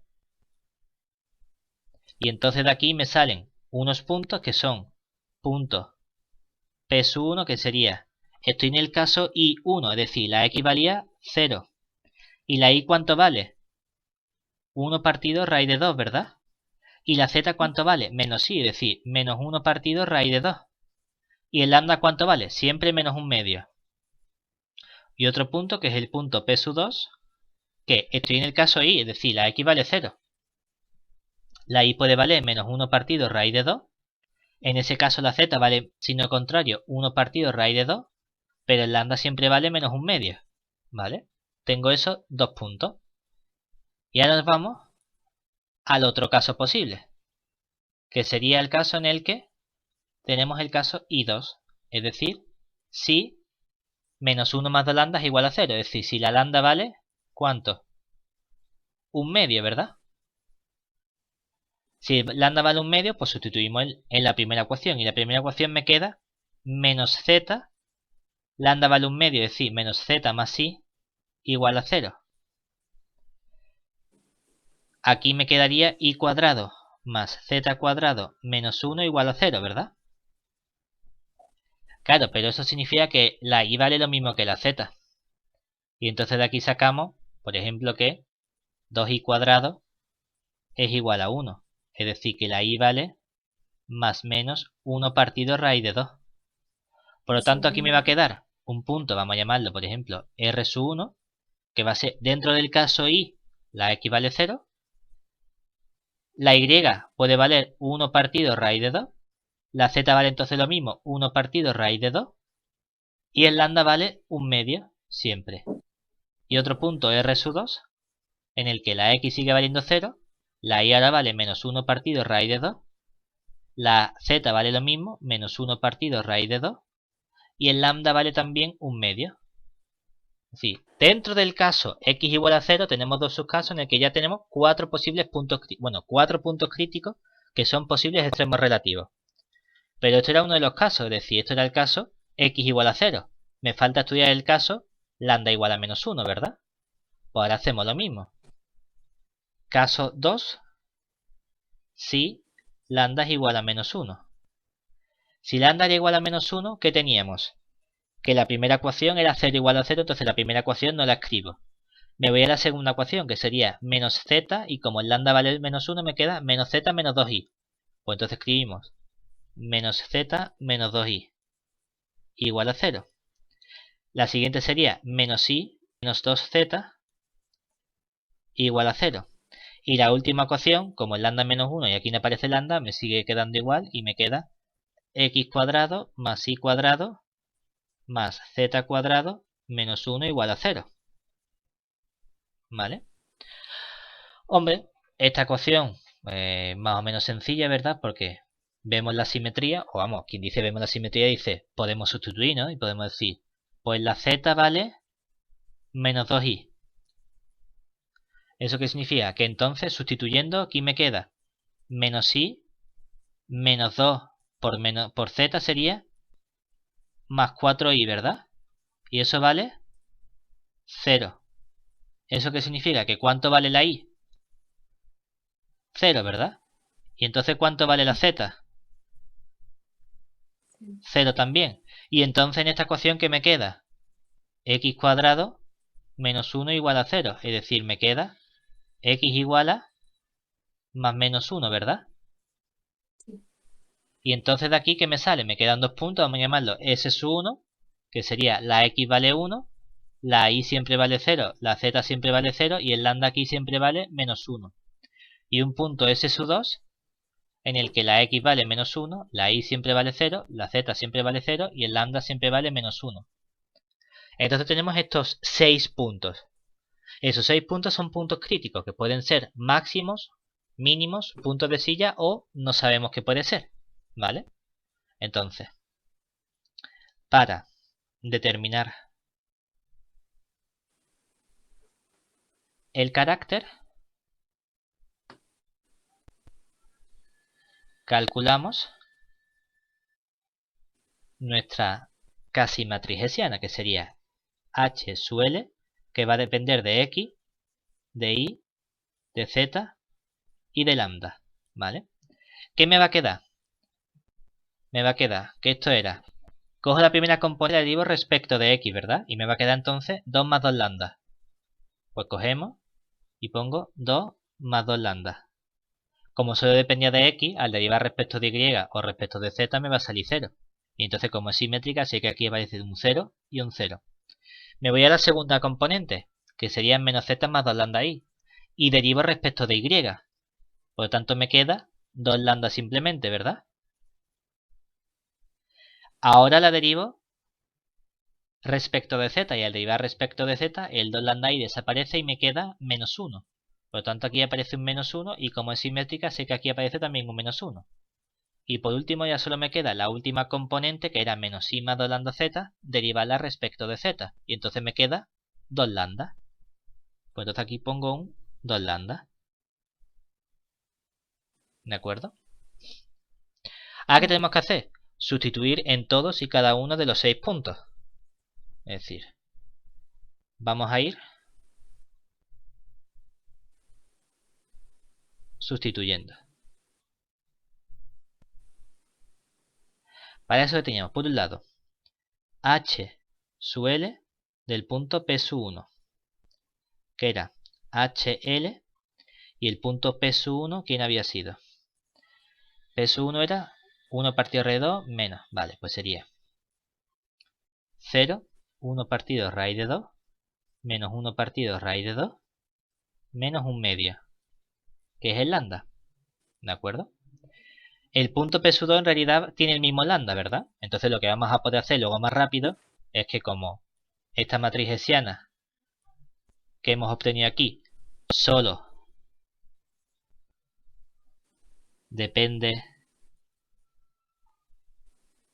de lambda, todos los puntos críticos que tengan el mismo valor de lambda les va a pasar lo mismo. Es decir, por ejemplo, el S sub 1, como tiene lambda igual a menos 1 y lambda igual a menos 1, si S sub 1 es un mínimo, pues el S sub 2 también es un mínimo.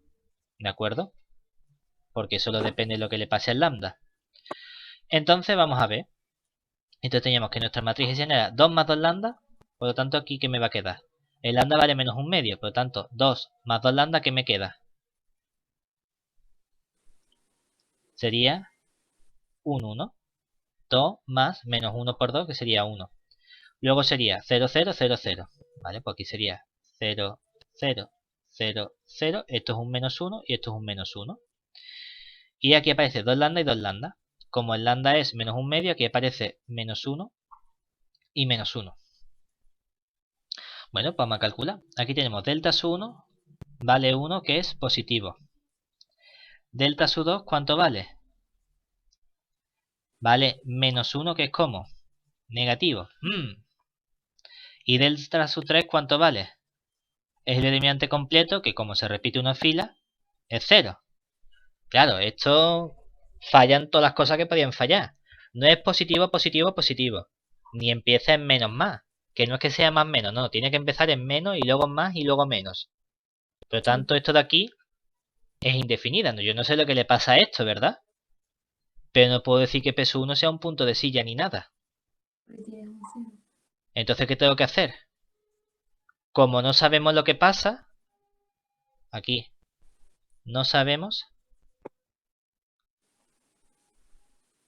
¿qué pasa? Pero como no era nuestra función f original, sino la función lagrangiana, tenemos que hacer el proceso con el gradiente de la g.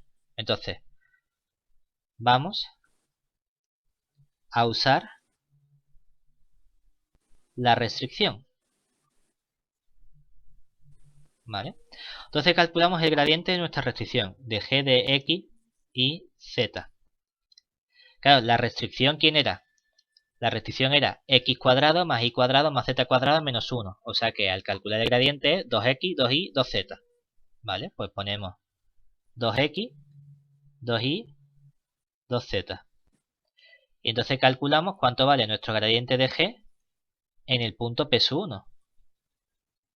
Que sería, la x vale 0, ¿verdad? Pues sería 0.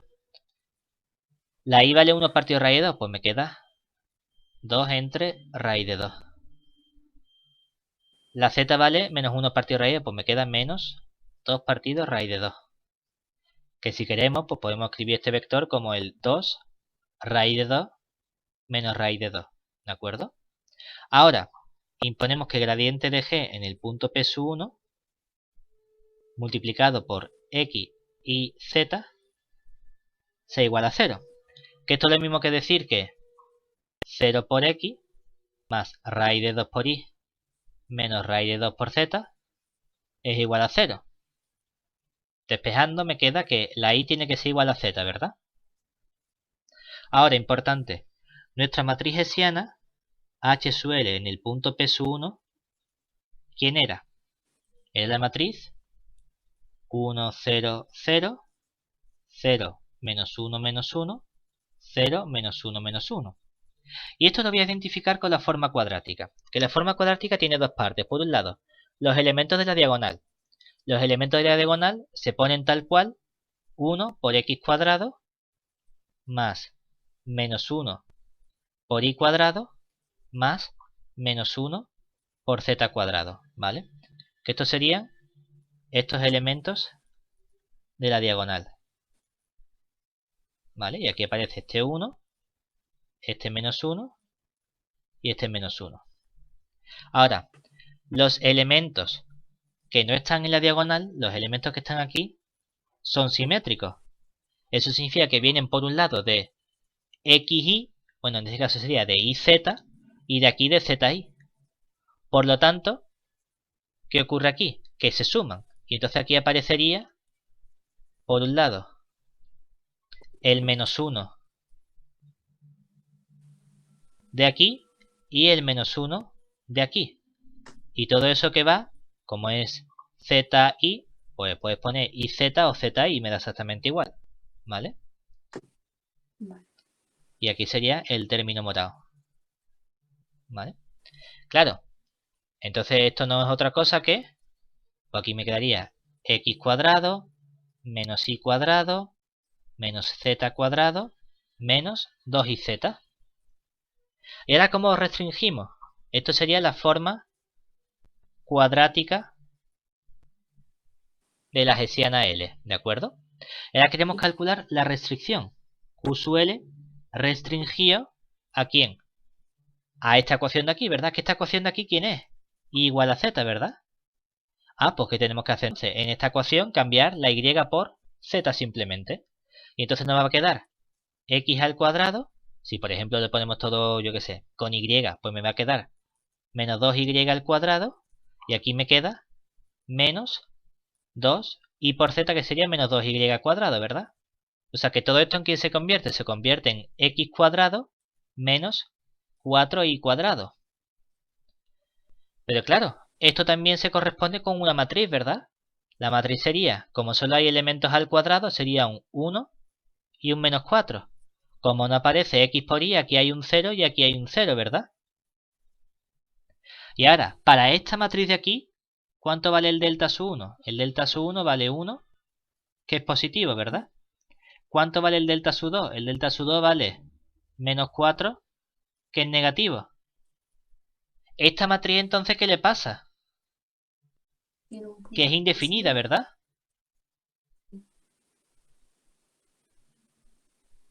Pero claro, si esta matriz que nosotros hemos puesto aquí es indefinida, entonces eso es que nuestra matriz original H sub L de P sub 1 también es indefinida. Y eso significa que entonces ya puedo por fin afirmar que el punto P sub 1 es un punto de silla. ¿De acuerdo? Qué bien. ¿Se entiende? Sí, sí. Y tenía que hacer este proceso porque las cosas fallaban. Ahora imagínate que hago lo mismo pero con el punto P sub 2, ¿verdad? ¿En qué cambia? En que en vez de ser más menos, aquí va a ser, para el punto P sub 2, va a ser menos más, ¿verdad? Pero claro, eso significa que en vez de salirme aquí más menos, va a ser menos más, pero la condición es igual a z, es la misma, ¿verdad?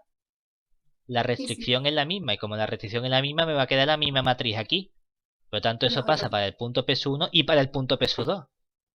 Vale. Que es lo que dijimos antes, que sabíamos que iba a ocurrir porque tenían el mismo valor de lambda. ¿De acuerdo? Hombre, que si fuese un examen yo lo escribiría. En un ejercicio que estás haciendo a lo mejor pues dices, oye, pues ya no lo voy a hacer porque sé lo que pasa. Lo escribiría más rápido, ¿sabes? Sí. Ahora, ¿qué ocurre? Tenemos otros puntos, ¿verdad? Que ahora son los S. Los S que le pasa al lambda, que valen un medio, ¿verdad? Pues vamos a ver qué ocurre entonces para nuestros puntos S. Ahora, análogamente, formalmente cogemos H sub L del punto S sub 1. El punto S sub 1, ¿qué punto era? Era el punto 0, 1 partido raíz 2. Ahora son iguales las componentes y aquí me queda un medio. ¿Vale? Pues me va a quedar 0, 1 partido raíz de 2, 1 partido raíz de 2 y aquí me queda un medio. Para la matriz hessiana, 2 más 2 lambda, el lambda vale un medio, o sea que me queda 2 más 1 que sería 3, 1, 1, o sea me va a quedar 3, 1, 1, este es 0, este es 0, este es 0, este es 0, y este es un menos 1 y este es un menos 1. ¿Vale? Y esto me va a ocurrir tanto con el punto S sub 1 como con el punto S sub 2. ¿Qué tenemos aquí? El delta sub 1 vale 3, que es positivo, ¿vale? El delta sub 2 vale 3 por 1, que es 3, que es positivo. Pues mira, parece que vamos bien, ¿verdad? Pero ¿qué pasa con el delta 3? Que la última fila es menos la segunda, ¿verdad? Entonces este determinante vale 0. Vaya, problema, ¿verdad? Entonces, no sabemos lo que pasa. Como no sabemos lo que pasa, ¿qué tenemos que hacer? Mismo proceso, ¿verdad? Entonces, calculamos de nuevo cuánto vale el gradiente de g en el punto x y z. Que bueno, esta cuenta ya la tenemos hecha, ¿no? Es decir, ya sabemos que esto va a ser 2x, 2y, 2z, es decir, no tienes que volver a hacerla. Sabemos entonces que el gradiente de g ahora en el punto s sub 1 va a ser, pues me va a quedar 0 raíz de 2 raíz de 2. Por lo tanto, gradiente en el punto S sub 1 multiplicado por el punto X y Z igualado a 0. ¿Eso qué me va a dar? Me va a dar que Y es igual a menos Z, ¿verdad? Porque ahora sería raíz de 2y más raíz de 2z igual a 0. Cambio el signo, quito la raíz de 2 y me queda igual a menos z. Cogemos la matriz H sub L en el punto S sub 1. Que ya sabemos que esto está asociado ¿a quién? A 3x cuadrado más y cuadrado más z cuadrado menos 2iz. Y entonces, esta forma, que lo vamos a llamar q de L, lo que hacemos es que la restringimos y calculamos q de L, bueno, vamos a ponerla abajo, cogemos q de L y lo restringimos a mi ecuación esta, que es no otra cosa que igual a menos z. Y entonces, ¿esto qué me queda? Pues me queda 3x cuadrado. Aquí me queda y cuadrado más z cuadrado. ¿Quién sería? 2y cuadrado. Y como la y vale menos z, menos con menos se convierte en más y me queda más 2 y cuadrado, ¿verdad? O sea que esto es 3x cuadrado más 4y cuadrado. Que esto se corresponde con la matriz 3, 0, 0, 4. Que tiene delta su 1 igual a 3, que es positivo. Delta su 2 igual a 12, que es positivo. Claro, entonces, ¿qué ocurre? Que es definida positiva, ¿verdad? Y eso significa que entonces la h sub l de S sub 1 también es definida positiva. Luego, ¿qué le pasa al punto S sub 1? Es un mínimo. Es un mínimo. Y también me va a ocurrir con S sub 2, que S sub 2 también va a ser un mínimo, porque me va a quedar, en vez de más, me va a quedar menos, menos. O sea, me va a quedar también igual a menos z, y la matriz es la misma, la restricción es la misma. Pero fíjate que aquí, si esto hubiese sido una función tal cual que me da estas ecuaciones, yo diría, no sé lo que pasa. Pero como viene de un problema de multiplicadores de Lagrange, no puedo pararme aquí, sino que tengo que hacer estas cuentas extras cuando las cosas fallan o cuando no sé lo que ocurre. ¿De acuerdo? Y ahora por último, dime. ¿Puedes volver como 4 diapositivas más para atrás? Tampoco sé exactamente cuáles son. ¿Dónde? ¿Aquí? Sí. La que tenías antes. Esta. Creo que una puede ser. Esa. Vale. No, la otra. La de abajo. Perdón. Esta. Sí. Que tú has puesto S, pero son R's, ¿verdad? Ah, vale, sí, es decir, vale, sí. Vale. Estas son las R. Sí. Yo lo estaba haciendo en el folio y lo he levantado No, de la sí. derecha a la Toda la pizarra. razón del mundo. Esto es la S, o sea, la R y ahora viene la S de verdad. Claro. Es que los estaba haciendo y de repente digo, Sí. uy, R1, resaltado. R1. Ahora podría decir el típico, no, esto lo hago para ver si estás atento. Y, y quedar bien, ¿no? No, me he equivocado. Y aquí también R1. Vale. Y ahora, por último, vamos a hacer lo mismo, pero con los S. Es decir, H sub L de S sub 1, ¿quién va a ser? Es H sub L del punto, y creo que esto era el 1, 0, 0, menos 1. ¿Vale? Entonces, ¿aquí qué me va a quedar? Como es 2 más 2 lambda y el lambda vale menos 1, me va a quedar 0. Esto ya es 0, 0, 0, 0. Este es un 2 lambda, por lo tanto me queda un menos 2. Este es un menos 1 y un menos 1. Y este es un 2 lambda, por lo tanto me queda menos 2. Aquí ya directamente, ¿qué me sale? Que el delta sub 1 vale 0. Que el delta sub 2 vale 0. Que el delta sub 3 vale 0. Todos valen 0. Claro, porque hay una fila columna de 0 siempre al principio. Por lo tanto, no hay nada que hacer. Entonces igual, aquí tenemos el problema de ¿qué pasa? ¿Vale? Bueno, pues vamos a hacer lo mismo. Si queremos ver qué ocurre, aunque este es un caso, podemos decirlo como degenerado, porque todos salen cero, entonces las cosas no van a funcionar bien, pero decimos, bueno, mismo proceso, volvemos a calcular.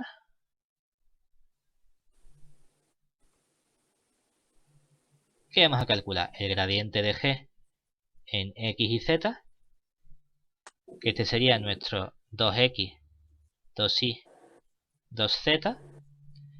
Entonces sustituimos g en el punto S sub 1. ¿Y qué nos queda? Pues nos queda que sería el 2, 0, 0. Entonces cuando nosotros imponemos que el gradiente de g en el punto S sub 1 multiplicado por x y z sea igual a 0, lo que nos queda es que x tiene que ser 0, ¿verdad? Claro, el problema aquí es que cuando nosotros escribimos nuestra matriz hessiana HLS1, que está asociada ¿a quién? A menos 2y cuadrado menos 2z cuadrado y menos 2xy, menos 2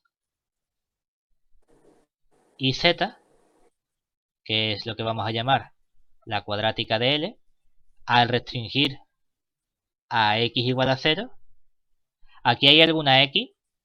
No hay ninguna x, ¿verdad? No. Entonces esto sigue siendo menos 2y cuadrado menos 2z cuadrado menos 2iz. Ojo, que esto lo que significa ahora es que esto es la matriz menos 2, menos 1, menos 1, menos 2. Es decir, hemos quitado la primera fila y la primera columna. ¿De acuerdo? Claro, ¿y ahora qué le pasa a esta matriz de aquí? ¿Que cuánto vale el delta sub 1? El delta sub 1 vale menos 2, que ¿cómo es? Negativo. ¿Y el delta sub 2 cuánto vale? Menos 2 por menos 2, 4. Menos 1 por menos 1, 1. 4 menos 1 es 3, que es positivo. Anda. ¿Y entonces qué le pasa a esta matriz? Que, claro, que la QL restringida x igual a 0 es definida negativa. Pero si esta matriz es definida negativa, es que entonces la HL... Sí, porque es menos más. Es menos más, vale, perdón. Entonces la HL de S1 también lo es. Y entonces eso significa que el punto S1, si es definida negativa, ¿qué punto es? Un máximo. Y S2 también, porque tiene el mismo comportamiento en el lambda, únicamente depende de lambda, ¿vale?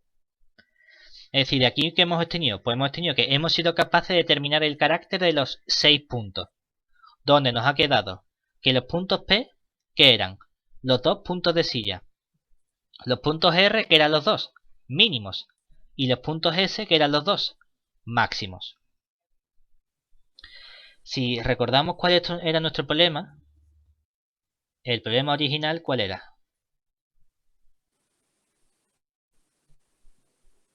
Era la f de x y z, que era igual a x cuadrado menos iz en x cuadrado más y cuadrado más z cuadrado igual a 1. Fíjate que esta función es una función ¿de qué tipo? Una función continua.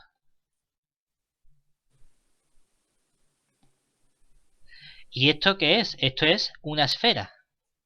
Esto no es otra cosa que una pelota en 3 dimensiones y únicamente me estoy quedando con el borde de la pelota, como el plástico, ¿vale? Y esto es un conjunto compacto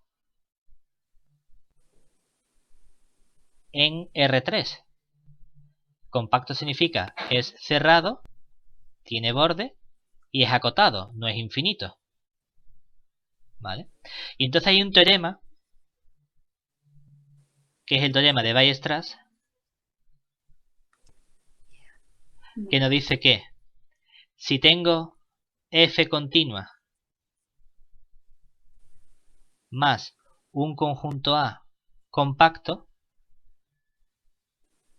entonces f tiene máximo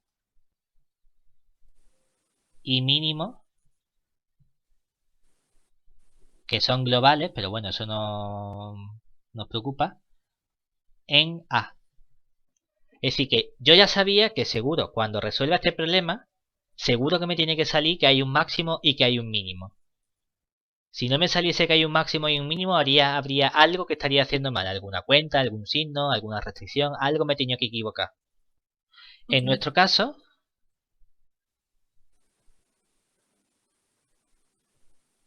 ¿qué hemos obtenido? Hay que tener en cuenta que ahora hay que restringirse no al x y lambda, sino únicamente al x y z.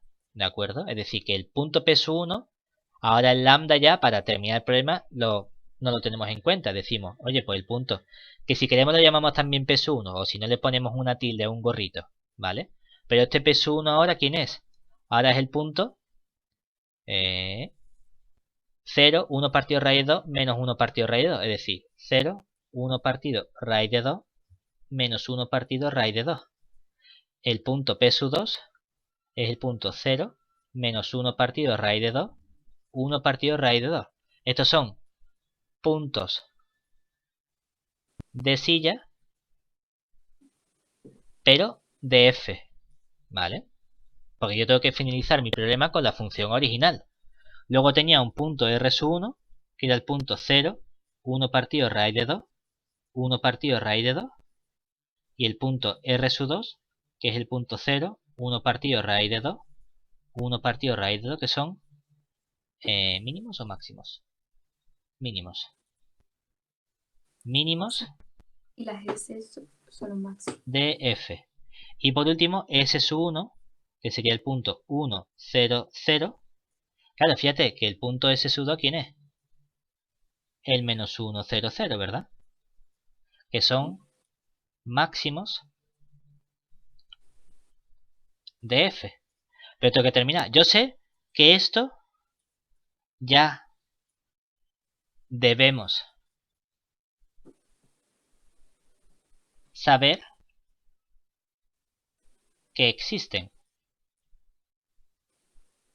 por el teorema de Weierstrass. Que me salgan también puntos de silla, pues mira, algo extra que ocurrió en este problema, no tenía por qué, ¿de acuerdo? Pero seguro sabíamos que tenían que salir mínimos y máximos. Que salgan 2 y 2, pues casualidad, por la simetría o por el motivo que sea. Puede ser que me salga solo un mínimo y 4 máximos, pero por lo menos tiene que haber uno de cada en este tipo de funciones, ¿de acuerdo?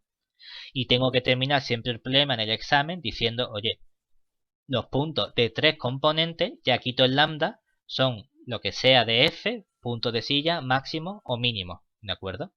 No puedo terminar el problema con el punto P1 con las 4 componentes lo es de L. Bueno, pues tengo que decir entonces que también lo es de la función f, ¿vale? Que sería recoger la información aquí. ¿Todo eso bien? Sí,